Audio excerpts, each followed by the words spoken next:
The sea was black that October night in 1945, as if it too wished to hide what the world had done. The transport ship General Meigs rolled slowly north across the Pacific, its engines thudding deep like a heartbeat beneath the iron hull. Inside the hold, behind the smell of salt and diesel, 127 Japanese women huddled close together, prisoners of a lost empire. Among them was Akiko Tanaka, small, quiet, and trembling. Beneath the folds of her rough prisoner's coat, hidden by layers of worn fabric and silence, was another heartbeat. Softer, fragile, unknown to the men who guarded them. The war was over. But for Akiko, peace had not yet begun. Surrender had stripped away uniforms and flags, yet fear still clung to her like the smell of oil and smoke. She had seen what American planes had done to Tokyo. Cities turned to ash, hospitals flattened, mothers searching for children in the rubble. And now she was being sent into the heart of America, to a place called Wisconsin, a name that tasted foreign and cold. No one knew she was pregnant. Only 3 others, Keiko, Yumi, and Hana, shared her secret. They had taken oaths in whispers, sealed by fear. In the cramped ship quarters, they built a fortress of bodies around her, sleeping close so guards would never see the change in her belly. They hid her rations, trading their bread for soup so she could eat quietly in the dark.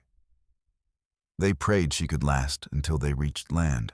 Every creak of the ship became a warning. The soldiers above walked heavy, their boots echoing through steel like thunder. The women flinched at every sound. Propaganda had told them Americans were beasts, men who would shame and kill without hesitation. So when a U.S. medic came below deck offering medicine for seasickness, none of them moved. Akiko kept her eyes on the floor, her trembling hands tucked under her blanket, her breath measured so her stomach wouldn't rise too much. But in the silence, another kind of fear grew. Not of punishment, but of what would happen if the baby came too soon. The journey across the Pacific could take months. Storms could drag them into eternity. And if she cried out in labor aboard the ship, her secret would destroy not only her life, but also those of the women who protected her. At night, Akiko dreamed of her husband, a Navy mechanic killed at Truck Lagoon. She saw him wading through oil and fire, smiling at her through smoke. "Endure," he would whisper. "Our child must see the world beyond war." She would wake in tears, pressing her hand against her belly, feeling the faint kick that reminded her she carried not shame, but the last breath of a man lost to the sea. 3 weeks passed. The ship sailed into storms that whipped the Pacific into chaos. Waves slammed the hull with a violence that sent metal screaming. In the darkness, Akiko's pains began, not labor, but the tightening of her body from hunger and fear. Yumi tore a strip from her blanket and soaked it in cold water, laying it on Akiko's forehead. "You must survive," she whispered. "If the child dies, then what was all this suffering for?" They spoke little of the baby's father. The Imperial Navy forbade wives from speaking of men killed in shameful surrender. But Akiko's eyes would drift toward the horizon every time the ship tilted, as if searching for the small fishing village on Kyushu where she was born, where the wind smelled of seaweed and pine. One dawn, an American officer descended to the hold with an interpreter. The prisoners were to be processed on arrival at Camp McCoy, he said, a former German POW facility deep in the northern forests. It would be winter there soon. Snow, barbed wire, work duties. The women bowed without speaking, hiding the fear that clutched their throats. As the officer turned to leave, Akiko's legs trembled so violently she nearly collapsed. Keiko caught her. "Not here," she whispered. "Not now." They prayed the child would wait. Days bled into weeks, The Pacific, endless and indifferent, carried them east. The air inside the hold grew colder, and the women huddled tighter each night. Their reflections in the steel walls became ghosts, pale, hollow-eyed, half alive. Akiko felt the baby move less. Sometimes, when she pressed her ear to her belly, she could still hear the faint flutter of life, like the wings of a moth trapped beneath glass. One evening, the engines fell silent. The ship had reached the American coast.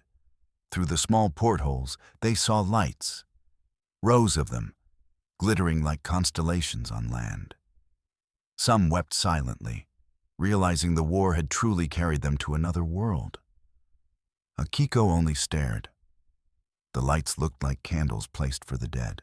At the port of Seattle, guards shouted orders in English.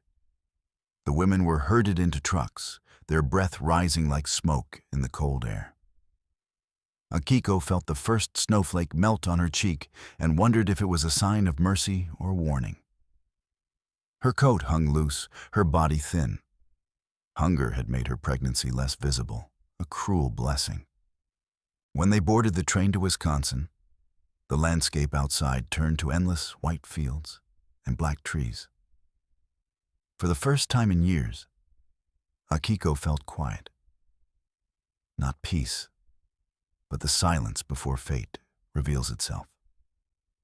She pressed her forehead to the cold window and whispered to the life inside her, "We have come this far. Hold on. Please hold on." The train whistle echoed through the frozen valleys. The women, exhausted and frightened, leaned against each other, half asleep.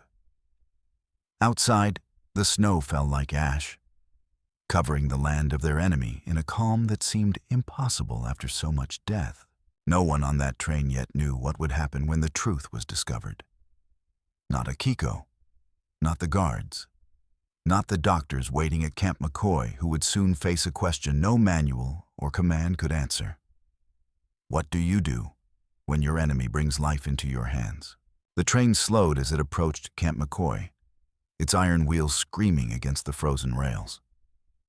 A mist of white hung over the Wisconsin Valley, where endless pines stood like sentinels beneath the snow.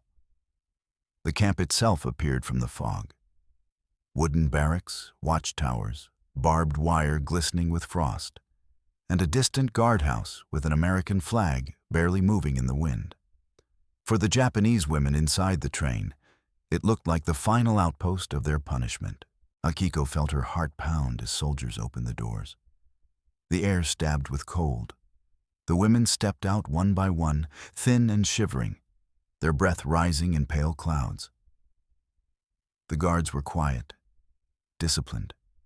They carried rifles, but their faces, young, winter pink and weary, showed no rage.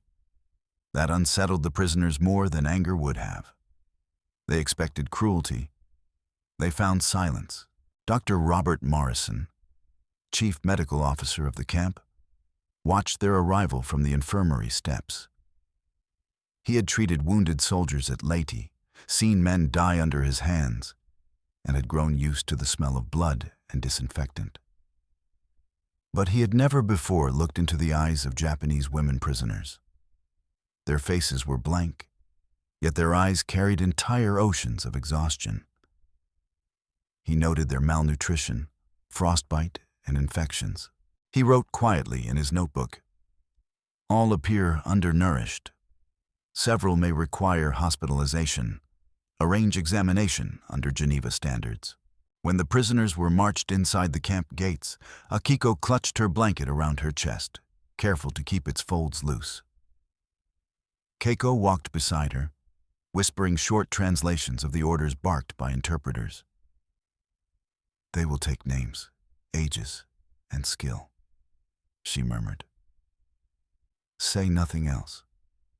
At the registration hall, each woman was assigned a number and inspected by a nurse. Akiko avoided eye contact, forcing her breathing steady. But as the nurse, a young woman with hair tucked neatly under her cap, brushed the edge of Akiko's sleeve, she felt the tremor of her wrist.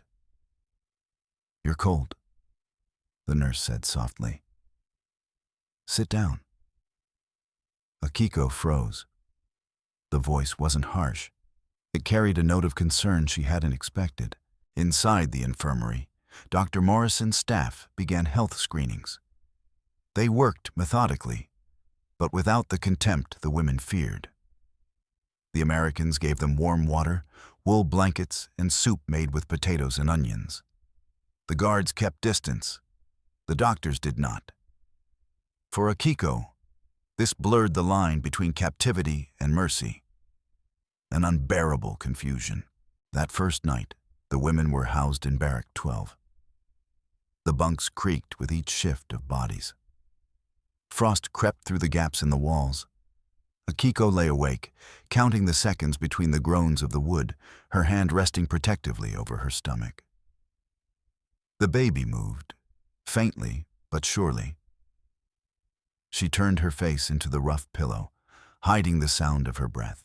In the morning, the women were taken to orientation, work details, camp rules, sanitation. They learned that they would cook, mend uniforms, and clean the infirmary. The officers reminded them that the war was over, and they were to be treated under the Geneva Convention. The words meant little to them. Propaganda had told them Geneva was a lie. But then came the first act that shattered their fear. During breakfast, a kitchen sergeant, an older man named Thomas Reed, a former farmer from Iowa, noticed Akiko struggling to hold her tray. Without thinking, he took it from her hands and set it on the table.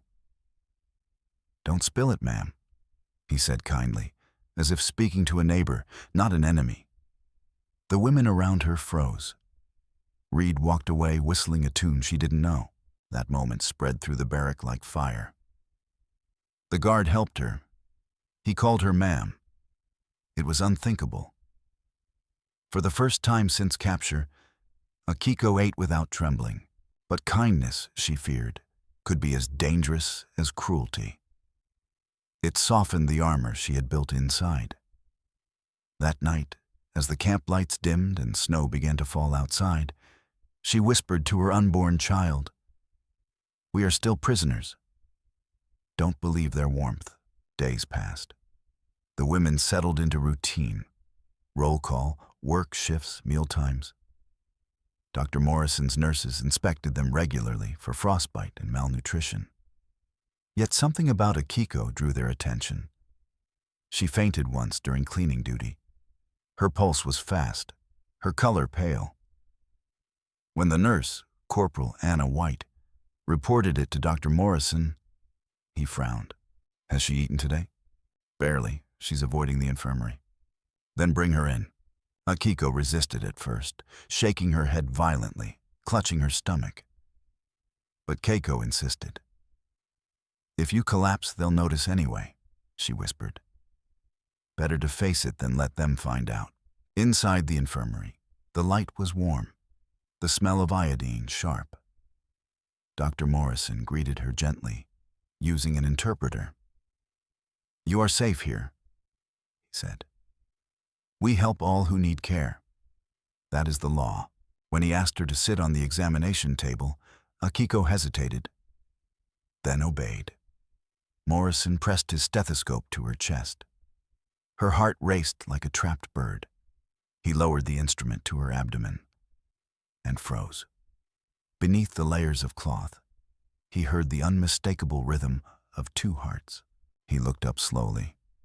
Akiko's eyes were wet, her lips trembling. She whispered in broken English, "Please." No tell. The room fell silent. The nurse looked at the doctor. Outside, the wind howled against the wooden walls.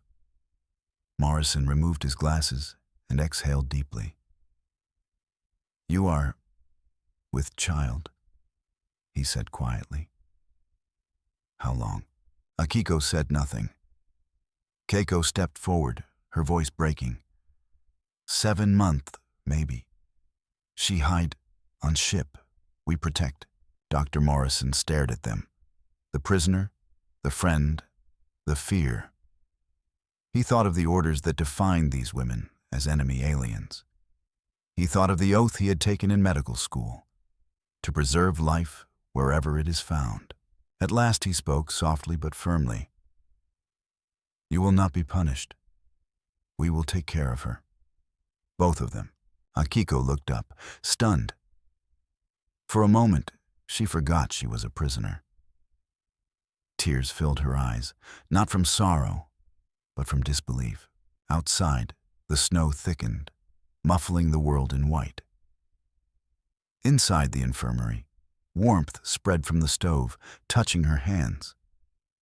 It was the first warmth she had felt that didn't come from fear. The doctor nodded to his nurse. "Prepare the maternity room," he said quietly. "We have work to do." The small infirmary at Camp McCoy fell silent after Dr. Morrison's words. For a moment, even the wind outside seemed to hold its breath. Akiko sat motionless on the wooden stool, her thin fingers clasped tightly over her belly, as if trying to keep the secret from spilling back into the air. She had expected rage, humiliation, or punishment. Instead, she saw something she had forgotten existed in the eyes of her captors. Compassion. Dr. Morrison took off his gloves, his voice calm and deliberate. "You must rest. No more heavy work. We'll arrange extra rations and blankets." Through the interpreter, the words reached Akiko like sounds from another world. Impossible, undeserved, and yet real. He stepped aside and spoke quietly to Nurse Anna White. "We'll notify headquarters of a medical exemption, but not the reason. Keep it confidential. If word spreads through the camp too fast, it'll draw attention from both sides." Anna nodded, glancing back at Akiko with quiet resolve. She had nursed wounded Marines in the Philippines and watched men curse the Japanese with their dying breaths. Yet here before her was a trembling woman, enemy in name only, who carried a child beneath her heart. Anna swallowed hard. "Understood, sir," she said softly. When Akiko returned to the barrack that night, the others gathered around her in anxious silence. Keiko closed the door and whispered, "They know. But they won't hurt you." The doctor promised. For a long moment, no one spoke. The women looked at one another, disbelief flickering in their faces. Yumi crossed herself quietly, something she had learned from a Catholic teacher before the war. "An American doctor swore to protect her?" "Yes," Akiko whispered. He said, "Both of us." The barrack fell still. It was as if the frozen wind outside had turned to warm air. Something cracked inside them. Not fear, but the wall of hatred that had kept them alive. That night, Akiko lay awake, staring at the wooden beams above her bunk. Snow fell against the small window, glowing faintly under the floodlights outside. She thought of her mother's words years ago when her husband left for war. "In every storm, there is one tree that refuses to bend. Be that tree, my daughter." Now she wondered if that strength meant silence, or the courage to accept mercy. The next morning, Dr. Morrison arrived at the women's barrack. 2 guards accompanied him, but stayed outside. The women stood in formation, uncertain. He carried a wool coat, a thermos, and a box of vitamins. "For her," he said simply. "She'll be transferred to the infirmary after meals." Akiko bowed deeply. She couldn't meet his eyes. When she reached for the items, her hands shook. Morrison hesitated, then set them gently on the table instead. "It's all right," he murmured. "You don't owe me fear." For the American doctor, the situation had become something larger than medicine. It was a moral test. After years of war propaganda and hatred, he felt himself standing at the edge of something fragile, the boundary where duty met humanity. Later that week, Morrison's report reached the regional command office. The response came back swiftly. Continue care. Maintain Geneva compliance. No publicity. That bureaucratic line, meant only to preserve protocol, became, in practice, an unspoken shield of protection.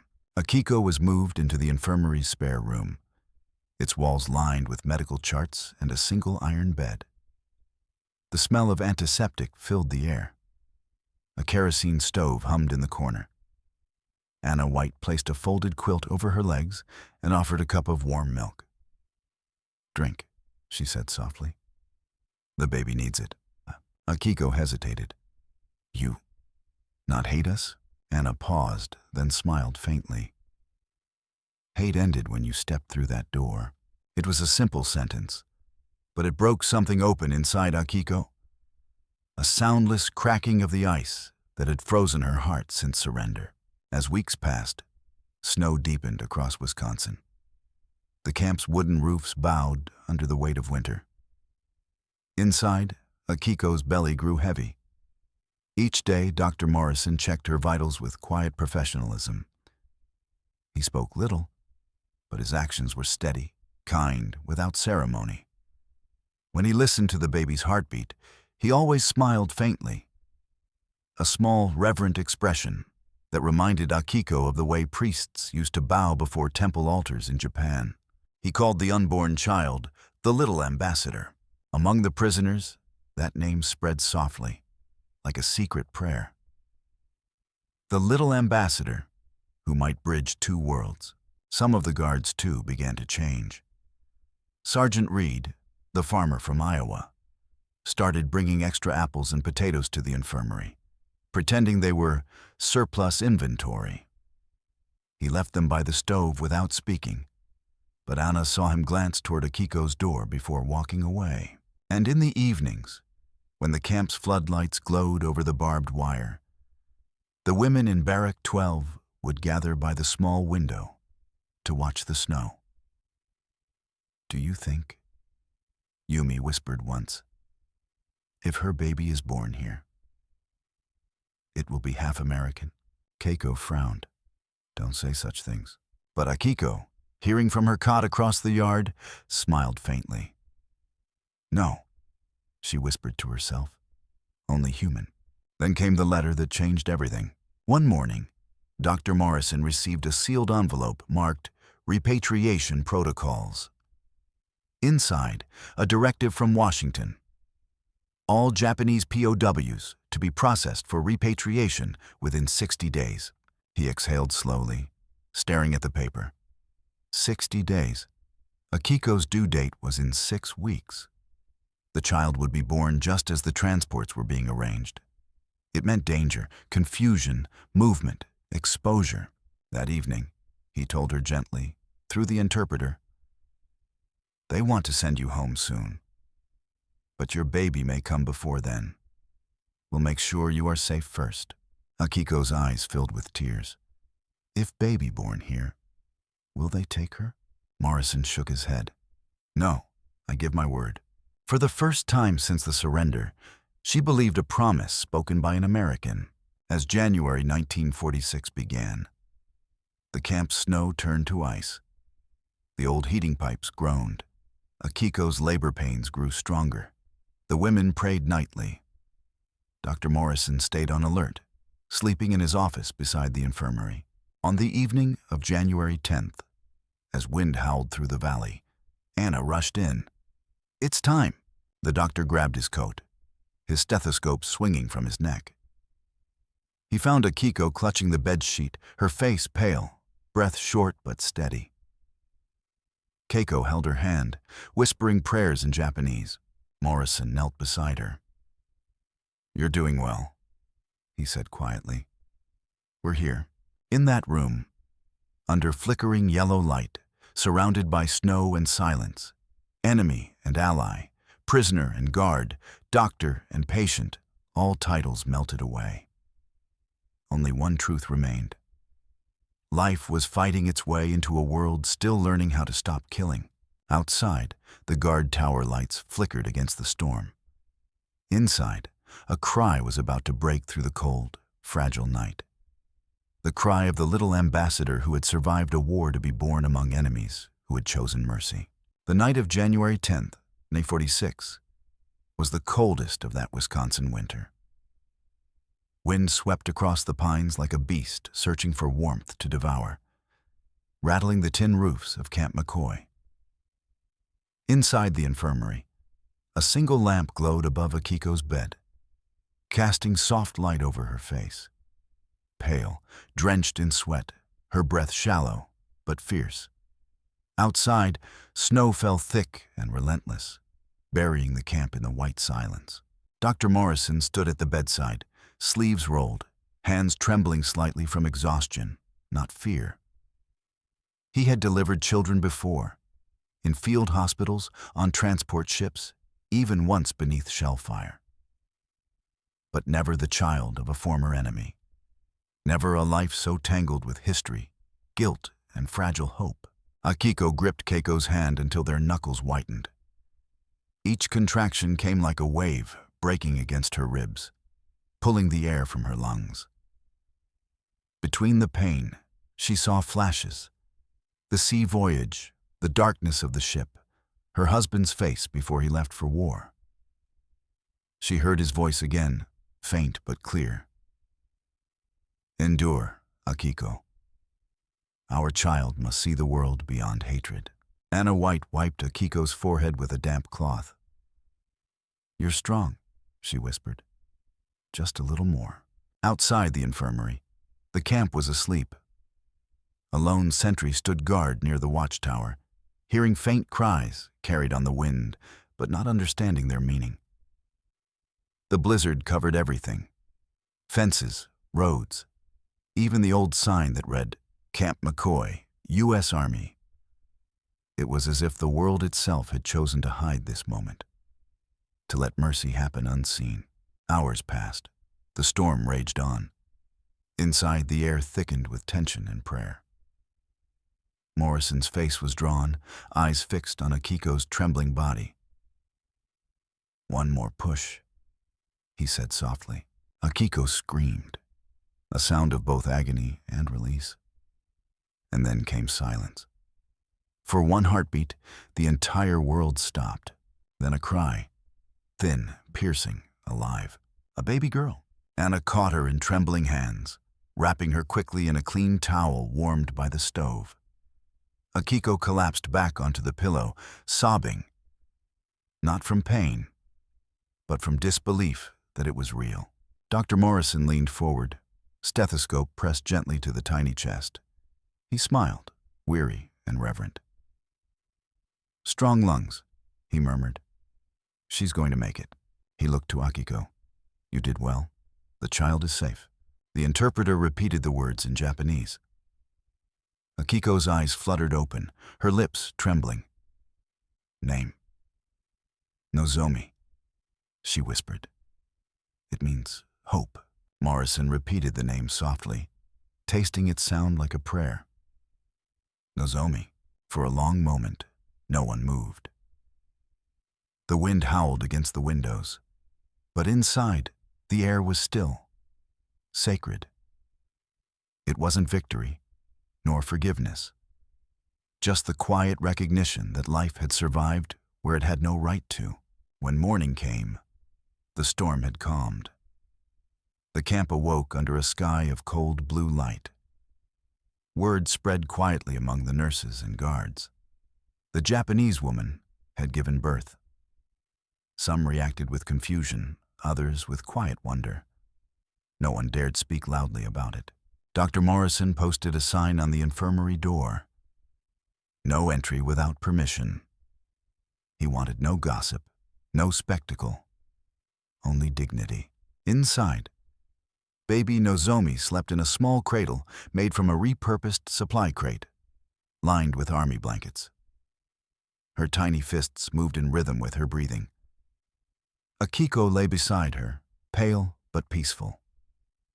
Keiko sat nearby, sewing a strip of cloth into a tiny headband, her gift for the newborn. Anna entered with a bowl of oatmeal and smiled. She's beautiful, she said. Akiko looked up, eyes wet. Not enemy baby. Anna shook her head. No, just a baby. That simple phrase, just a baby, echoed in Akiko's mind for days. She had feared that her daughter would be cursed by her birth, marked as the child of surrender. Instead, she was treated with tenderness. Nurses brought extra milk. Guards who once looked away now paused by the window, glancing in with quiet curiosity. Even Sergeant Reed, the farmer guard, left a small wooden rattle he had carved from scrap pine. He didn't sign his name.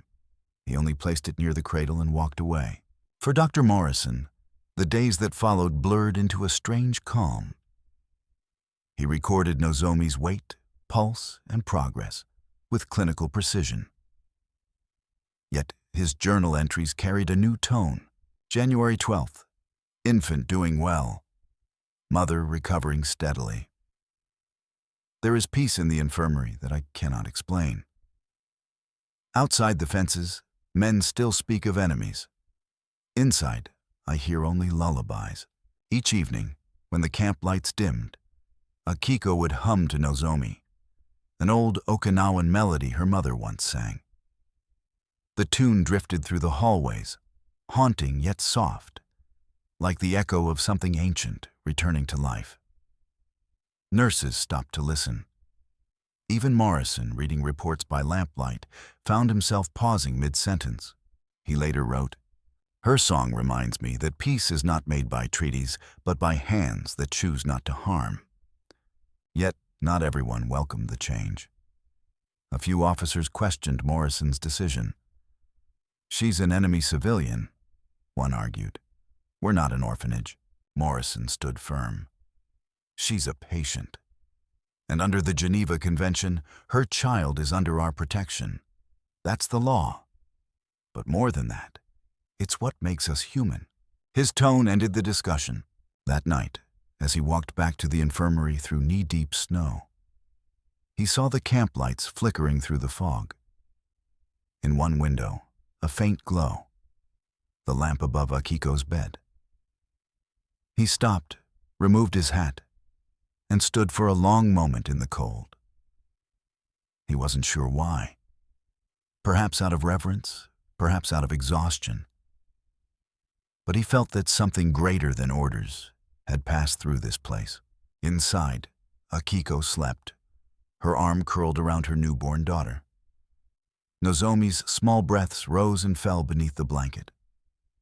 The storm outside had broken. The world was still dangerous, still divided. But here, in a wooden barrack in the middle of America, a child named Hope had been born from the ruins of war. And though no one outside the camp would ever read it, Dr. Morrison added one final line to his report. "Enemy delivered of child, both in good condition, humanity intact." The snow began to melt in late January. Thin veins of water trickling beneath the fences at Camp McCoy, exposing the black soil beneath. Yet for Akiko, time moved not with the seasons, but with the rise and fall of Nozomi's tiny breath. The infirmary had become a world within a world, a sanctuary carved out of wood, steel, and mercy, ringed still by fences but softened by the presence of a child. Nozomi, swaddled in U.S. Army wool blankets, now slept in a hand-built pine cradle beside her mother. She had her father's nose, the same one Akiko remembered brushing her fingers against before he shipped off to Truk. Her skin was pale from winter, her hair just a trace of black on a delicate skull. She cried little, fed well, and often startled the nurses with sudden smiles that seemed far too knowing for a baby born of war. The women from Barrack 12 were granted daily visits. Keiko always arrived first, bringing quiet songs and stitched cloth toys fashioned from scraps of old uniforms. Yumi whispered stories of cherry blossoms and mountain paths back home, stories Akiko could no longer picture clearly. Hana sat silently, only ever reaching to gently stroke the baby's cheek, the one act that made her weep. Each evening, the women filed back through the snow to their bunks, leaving behind the warmth of the infirmary and the soft sounds of a newborn. The guards, who once watched them with suspicion, now lingered longer by the door. Sergeant Reed even caught himself pausing when Nozomi cooed. Once, he muttered, "Sounds just like my granddaughter used to," before quickly turning away. But not everyone was comfortable with the transformation unfolding in the camp. Captain Douglas Green, a logistics officer stationed at McCoy, had served in the South Pacific. He had lost a younger brother to a kamikaze strike off Leyte. To him, the Japanese were not people. They were the reason for his grief. When he heard about the birth, he requested a meeting with Dr. Morrison. "I need to understand something, Doctor," he said, standing rigid at Morrison's office door. "You're feeding, clothing, and sheltering an enemy's child while we still have wounded boys in veterans' hospitals eating powdered eggs." Morrison looked up from his papers without blinking. "I'm also preventing a humanitarian crisis under the Geneva Convention. Is that the part you object to?" Green's jaw tightened. "Don't hide behind legalese. Why are we treating her like one of ours?" Morrison stood slowly, his voice low and measured. "Because she is one of ours. Now. This child was born on American soil. And if we're going to rebuild anything after this war, it starts with how we treat the most vulnerable. Not how we punish those who can't fight back." Green stared at him. "She's still the enemy." Morrison stepped around the desk.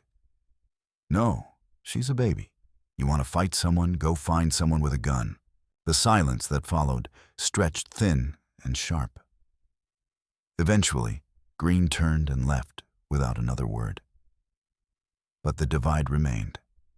Not all wounds ended with the surrender. Meanwhile, word of Nozomi's birth spread, not officially, but in hushed tones across the camp. Some American staff began referring to her with nicknames: Snowdrop, Tiny Ambassador, Little Blue Eyes, though her eyes were deep black.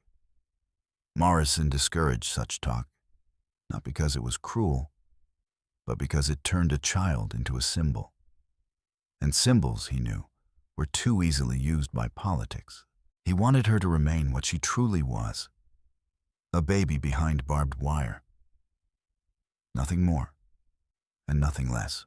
One day, in early February, Morrison brought a typewriter to the infirmary. He offered Akiko a blank page. "Write her story," he said through Anna's translation. "Even if no one reads it now. One day she might." Akiko hesitated. Then, slowly, she began to type. The clack of each key echoed softly in the quiet room. "My name is Akiko Tanaka. I was born in Fukuoka. I was married before the war. My husband died in the Pacific. I carried our daughter across the sea in fear. But here, in the land I feared most, she was born into peace." She paused. The ink was faint, but the words were firm. "I name her Nozomi, because hope is all we have when we lose everything else." As repatriation orders grew near, a new worry crept in. Would they separate Nozomi from her mother? Would the baby be deemed too fragile to sail? Would some faceless officer question whether a child born in captivity could return to the land of her parents? Morrison sent telegrams. He wrote letters stamped urgent to military command. His request was clear: Akiko and Nozomi must not be separated under any repatriation order. Medical clearance will be provided. Travel conditions safe.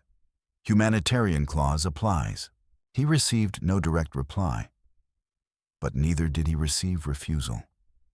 Silence, for once, was mercy. Akiko held her child close each night, singing softly of lantern festivals, distant cherry trees, and a father who lived only in stories now. The lullabies carried both joy and sorrow, like the snow that still covered the land outside, even as the first birds returned to the trees. She knew her time in America was ending. But something had changed within her. Not gratitude exactly, but awakening.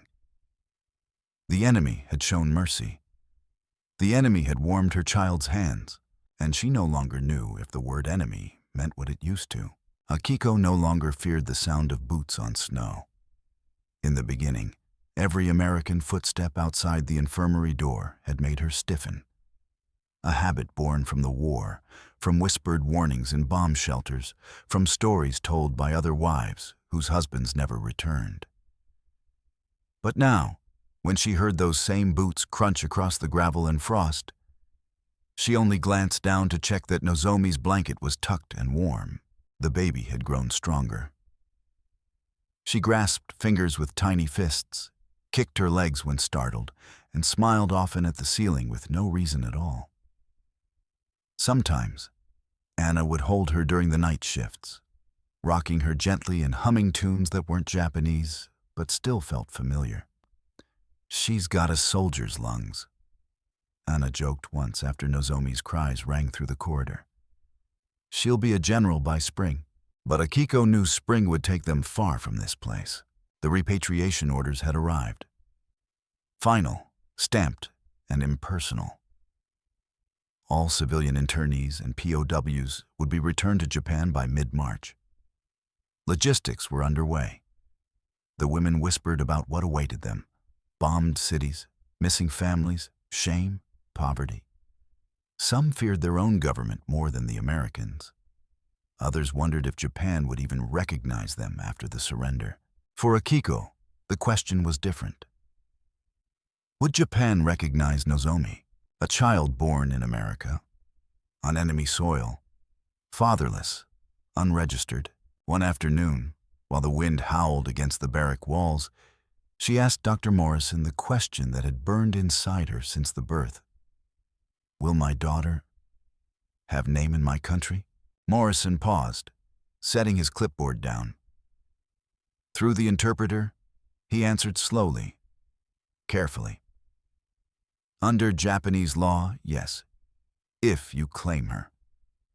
But papers must be filed, and someone must accept her upon arrival. Do you have family?" Akiko's silence was long. No more father. Mother's house was fire. She looked away then, toward the tiny sleeping figure swaddled in a U.S. Army blanket. "Then what will happen to her?" she asked. Morrison did not answer immediately. He had delivered hundreds of children during the war. Many of them had been orphans before their first breath. But never had he felt this tension between nation and nurture, blood and borders. "We'll make sure the papers are right," he finally said. "She will have your name, and she will leave here with you." Akiko bowed her head. "Please, not just number, not just prisoner child. She is more." "Yes," he said, "she is." In early February, a rare moment of warmth came to the valley. Steam rose from the thawing snow, curling around the barracks like smoke from a long-dead fire. That morning, Morrison brought a small stack of letters into the infirmary. "These came for the baby," he said, half smiling. "For Nozomi?" Akiko asked, eyes wide. "Yes," he nodded, "from some of the nurses and a few guards." She opened them slowly, fingers trembling. "To the little girl who made us remember what peace looks like. Private Harold, you made my mama cry when I told her your story. She knitted this hat for you. Nurse Clara, your first breath meant more to this camp than our last orders did. God bless you. Chaplain Joseph." Akiko folded the letters gently, placing them beside her daughter's cradle. "Why they write?" she whispered. "They don't know her." Morrison shrugged. "Sometimes it's easier to write to a baby than to face what we've done to adults." He handed her one last envelope. "This one's from me." She opened it slowly. Inside was a simple slip of paper. "When you leave this place, may you forget the fences, but remember the faces. Dr. R. Morrison." Akiko felt something loosen in her chest, a knot that had held since the day she was captured. Oh, the next week, she was summoned to the administrative office to prepare for departure. Anna went with her, helping with documents. Full name? the clerk asked. Akiko Tanaka, she said. Name of child? Akiko hesitated, then spoke clearly. Tanaka Nozomi. Father. A pause. Then softly. KIA, 1944. Naval engineer. The clerk did not raise an eyebrow. He stamped the papers. Transport assigned. Tacoma Port, March 11th. Anna reached over, placing her hand over Akiko's. You did it, she whispered. She's official now. That night, as the floodlights turned the snow into a mirror outside, Akiko sat by the stove, holding Nozomi close. She whispered lullabies. But this time they were new, not just from the past, but made for the future. She told her daughter about pine trees that reached the clouds and rivers that never froze.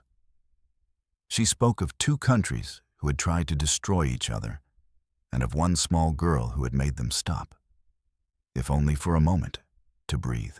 And in her quiet voice, beneath the hum of the infirmary's pipes, she told Nozomi what no propaganda had ever said. There are good men on every side, and some enemies will hold your hand more gently than your own people ever did. Outside, the mist curled upward from the melting snow, like letters never sent rising into the sky. Spring was coming. But first, they would say goodbye. The snow had thinned by early March. What had once blanketed Camp McCoy in stillness now melted into slow streams beneath the fences, trickling into ditches lined with muddy thaw. Winter was ending, not just in weather, but in the hearts of the prisoners who had endured it. Yet the silence that filled the camp now was heavier than before, thick with what could not be said.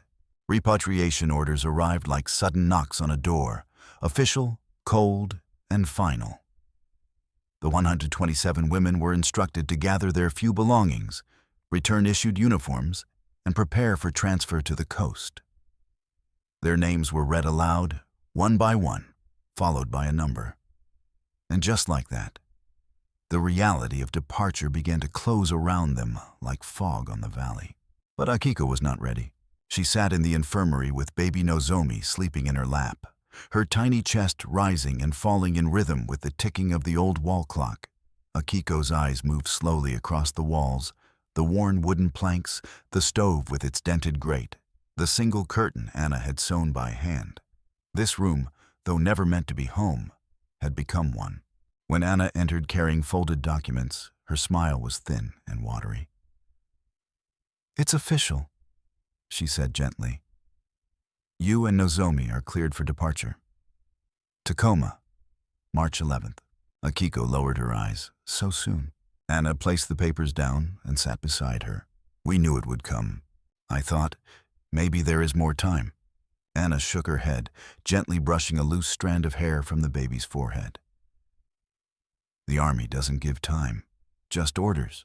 But, her voice dropped to a whisper, some of us, we took time with you. That was ours. That night, Keiko and the other women were allowed to visit the infirmary for one final gathering. It was quiet.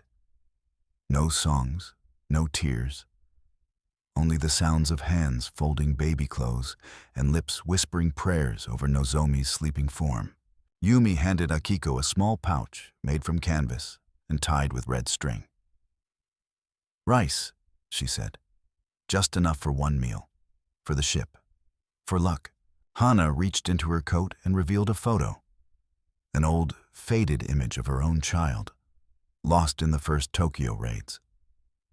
She pressed it into Akiko's hand. So, she never forgets another mother cried for her. Keiko sat last. She had no gift, only words. We protected you, because you carried something more important than war. Promise me you'll protect her from what comes next. Akiko nodded, tears on her cheeks.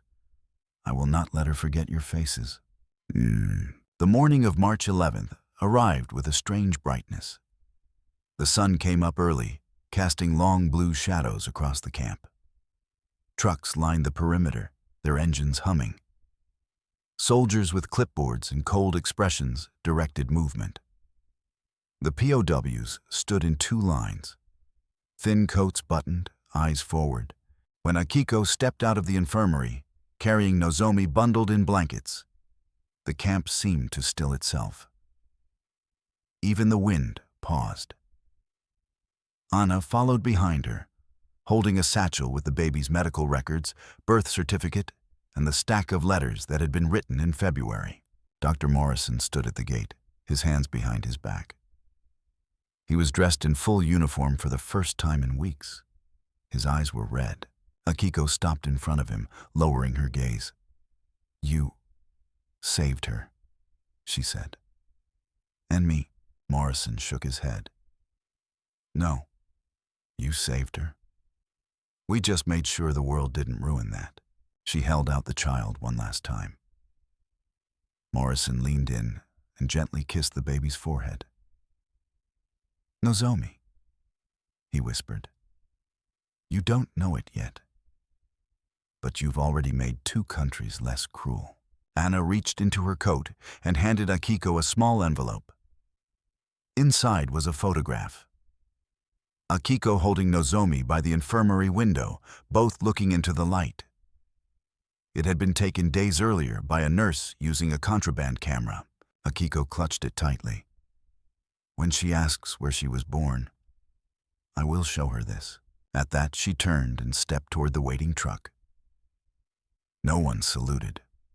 No one waved. But as the women began to board, a sound rose softly behind the fence, not command, not anthem, but singing.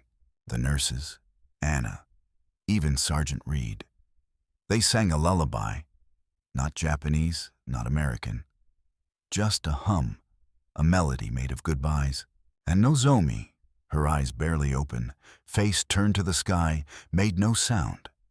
She only listened. The truck pulled away slowly, tires crunching over gravel. Akiko sat near the back, clutching her daughter against her chest. She didn't look back, not because she was ashamed, but because she wanted the image in her mind to remain unbroken. The faces of those who chose kindness, the faces that made it possible for her child to be born into something better than revenge. Beside her, Keiko whispered, "When we get to Japan, will anyone believe us?" Akiko looked down at her daughter, then at the photo in her pocket. "No," she said, "they won't, but she will." The sun crested over the pines, throwing light across the hills. The fences disappeared behind them.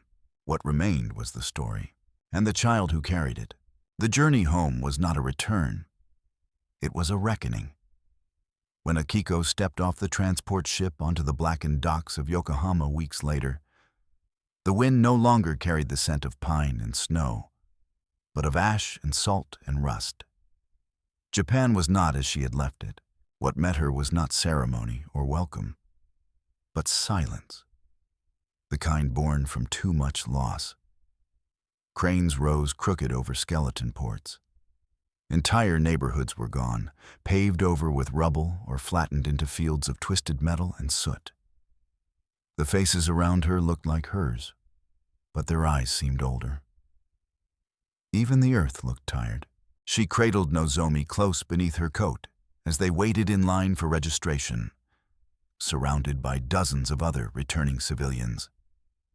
Everyone held papers stamped by occupation authorities, identity, clearance, ration claims. The American interpreter at the desk gave Akiko a tired glance, barely registering the baby in her arms. "Your home address?" She paused, then answered quietly, "No longer exists." The clerk sighed. "Relative to claim you?" Akiko shook her head. There was a long silence, then a stamp. "Temporary housing assigned, Tokyo Ward 7, former school building." She bowed low. "Thank you."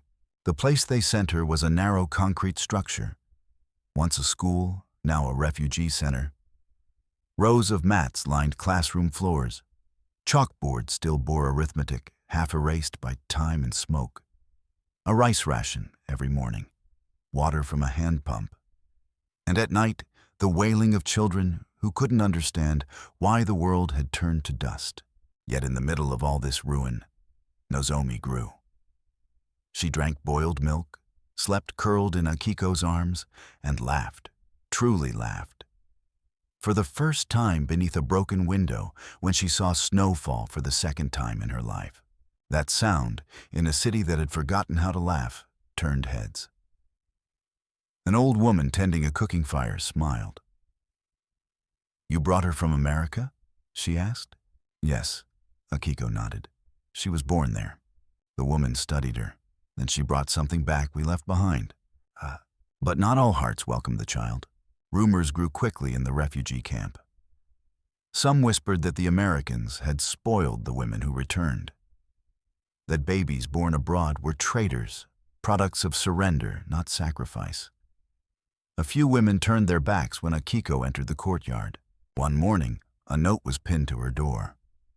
4 words in black ink. "Shame has no home." Akiko said nothing. She burned the paper silently in a cooking pot, then took Nozomi to the nearby temple ruins. There, beneath the charred gate, she sat and whispered old stories from her girlhood. Tales of spirits who guarded trees and cranes who cried when humans lied. "You are not shame," she whispered. "You are truth. That is harder to carry." One afternoon, a U.S. relief officer visited the camp, checking on medical cases and housing. When he reached Akiko's mat, he stopped. "Are you Tanaka Akiko?" She nodded warily. He smiled. "Dr. Morrison asked me to find you. He sent this." From his satchel, he pulled out a small box. Inside was a photo. The same one Anna had taken at Camp McCoy. Akiko, holding baby Nozomi by the window, sunlight behind her, and beneath it, a folded letter. "Akiko, the camp is gone now. The fences are down, but your daughter's cry still echoes in our memory. I hope she grows in peace. If she ever wonders if she was unwanted, tell her that we waited for her. With respect, R. Morrison." Akiko held the photo close to her chest, eyes closed. "I will tell her," she whispered. "Every year." In spring, cherry blossoms bloomed over burned trees. Life came not as a roar, but as a whisper. Stubborn, steady. Akiko found work sewing buttons on donated clothing. Nozomi took her first steps among fire-scarred floorboards, chasing dust motes like butterflies. By the child's first birthday, Akiko had moved into a one-room shack near the river. Small, but hers. A neighbor brought bamboo shoots. Another shared miso paste. And one day, a child from a nearby school handed Nozomi a handmade paper crane. Akiko bowed. "Thank you." "Is she American?" the boy asked. Akiko looked down at her daughter. Dark eyes, wild hair, strong legs. "No," she said gently. "She's hope." But hope was a fragile thing in a country rebuilding its soul. When she registered Nozomi's birth officially at the local office, the clerk blinked at the file. "Camp McCoy, Wisconsin?" "Yes." "There's no form for that," he muttered. "No category." Akiko waited. Eventually, he wrote it in the margins. Place of birth, foreign. Status, child of returnee. It would not make sense in a census, but it was real. That night, Akiko opened Morrison's letter again. Then she took a brush and wrote her own words beneath it. A letter for her daughter to read one day, when she asked where she came from. "You were born not in a country, but in a choice. Between vengeance and kindness, a door opened. They stepped through it. That is why you are alive." She folded the letter and placed it inside the box. Outside, the wind stirred the bamboo. Inside, a child laughed. Years passed like rivers carving stone. Slowly, steadily, reshaping everything. Nozomi grew beneath the pale skies of post-war Japan, where laughter returned in pieces, and the past was something most adults spoke of only in fragments. By age 5, she ran barefoot through the alleys of the river district, her hair tied back with red ribbon, her eyes wide with questions. Akiko worked long hours sewing at a textile mill, but each night she returned home to light a lamp, boil rice, and trace her daughter's sleeping face with her eyes. She did not speak often of America, not because she had forgotten, but because the memory was sacred, too fragile to explain with clumsy words. She kept the photograph and the letters in a wooden box under the floorboards. On stormy nights, when the wind made the roof creak and Nozomi curled against her side, Akiko would hum the tune the nurses at Camp McCoy used to sing. A lullaby without words, made from breath and mercy. But children are seeds of curiosity, and Nozomi, like all seeds, reached toward the sun. "Where was I born?" she asked one spring morning while helping Akiko sweep the steps outside their home. Akiko paused, looking up at the plum blossoms overhead. The broom in her hand stopped mid-stroke. "You were born in snow," she said, "in a place far away, where trees look like soldiers and the wind sings through wire fences." Nozomi blinked. "That's not Japan?" "No," Akiko replied, kneeling. "It was called Camp McCoy, in a land called Wisconsin." Nozomi furrowed her brow. "Was it a hospital?" "No, it was a prison, but not like you think." She didn't explain further that day. Some stories, she believed, must wait until the heart is strong enough to hear them. When Nozomi turned 8, the school required students to bring in official family records.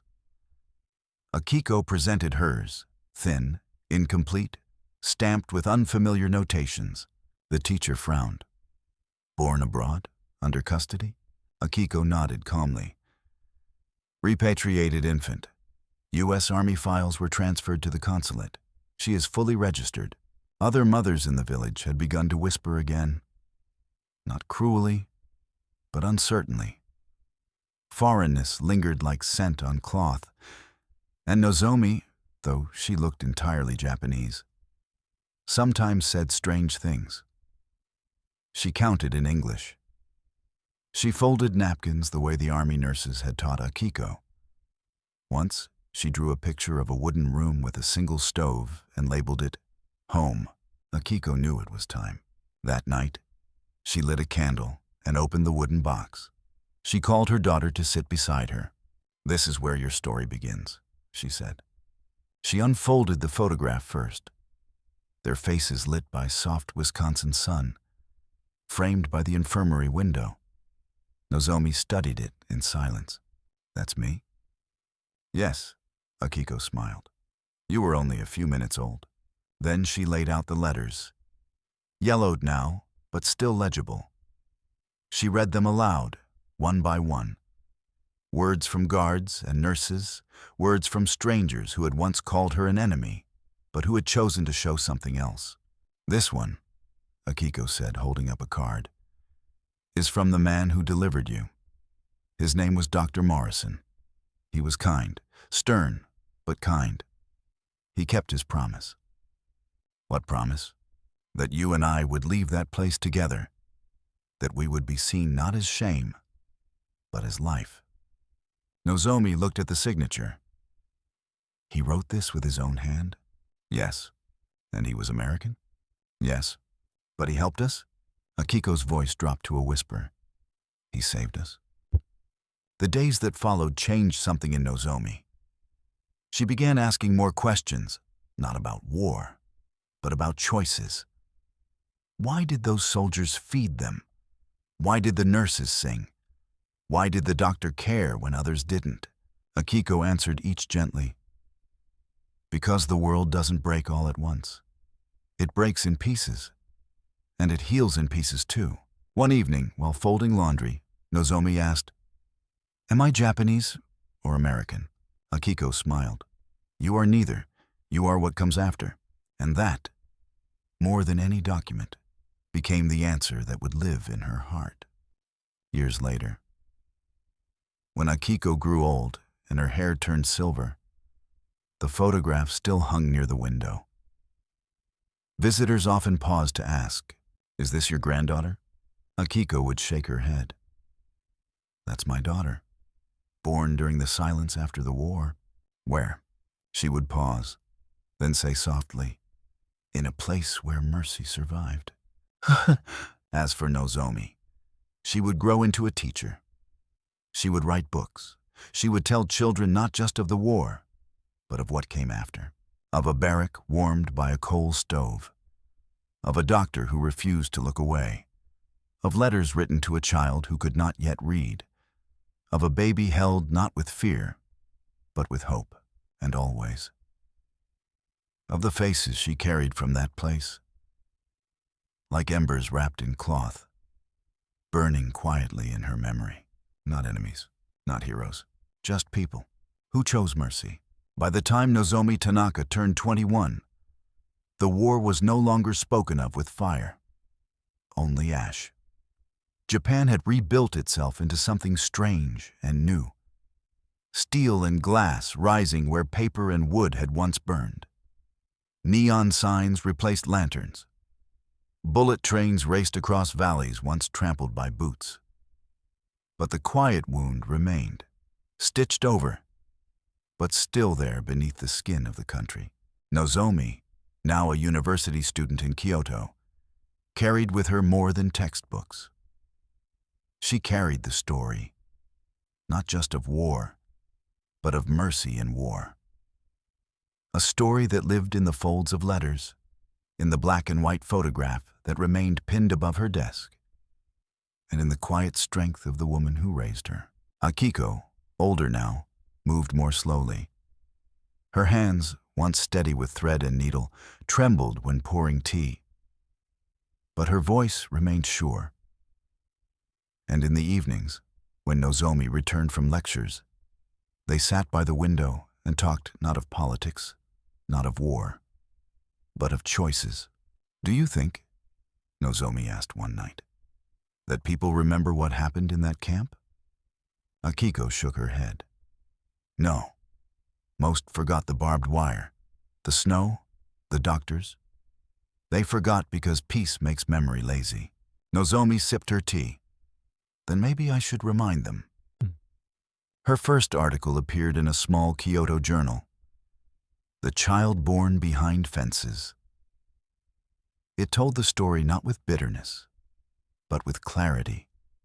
It named no villains, only choices.